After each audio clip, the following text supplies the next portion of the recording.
விண்வெளியில் 286 நாட்கள். நாசாவின் வீராங்கனை சுனிதா வில்லியம்ஸ் மற்றும் புட்ச் வில்மோர் ISS-இல் இருந்து பூமிக்கு வெற்றிகரமாக திரும்பிட்டாங்க.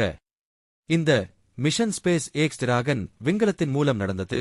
இது நாசா மற்றும் ஸ்பேஸ் எக்ஸ் கூட்டணிக்கான மாபெரும் வெற்றி. சுனிதா வில்லியம்ஸ் முக்கியமான விஞ்ஞான பரிசோதனைகளை நடத்தினாங்க. Microbial studies. விண்வெளியில் மனித உடலில் ஏற்படும் மைக்ரோ ஆர்கனிசம் மாற்றங்களை ஆராய, செயற்கை சுற்றுப்புற சூழலில் விளைவுகள் எப்படி இருக்கும் என்பதை தெரிந்துகொள்ள மைக்ரோபெல்கள் சோதனை நடந்தது. இது எதிர்கால மிஷன்களுக்கு உதவும். Plant growth research.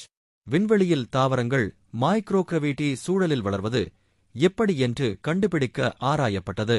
இது பசுமை எரிசக்தி மற்றும் உணவு பாதுகாப்புக்கு முக்கியமான பங்கு வகிக்கிறது. Radiation exposure studies. விண்வெளியில் சூரிய கதிர்வீச்சால் மனிதர்களுக்கு ஏற்படும் விளைவுகளை ஆய்வு செய்ய இந்த பரிசோதனை நடந்தது. மேலும் சுனிதா வில்லியம்ஸ் மொத்தம் 7 விண்வெளி ஸ்பேஸ் வோக்ஸ் நடத்தியிருக்காங்க. 50 மணி நேர ஸ்பேஸ் வோக் செய்து சாதனை செஞ்சிருக்காங்க.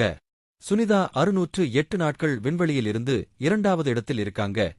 முதலிடத்தில் நாசாவின் பெண் ஆராய்ச்சியாளரான பெக்கி விஸ்டன் 665 நாட்களும், ஆண்களில் முன்னணியில் ரஷ்யாவின் ஜென்னடி படல்கா 878 நாட்களும் விண்வெளியில் இருந்துள்ளனர்.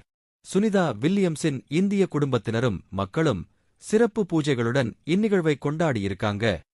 அவர்களுடைய பாதுகாப்பான திரும்புதல் விஞ்ஞானத்தில் இன்னொரு வெற்றிக்கதை.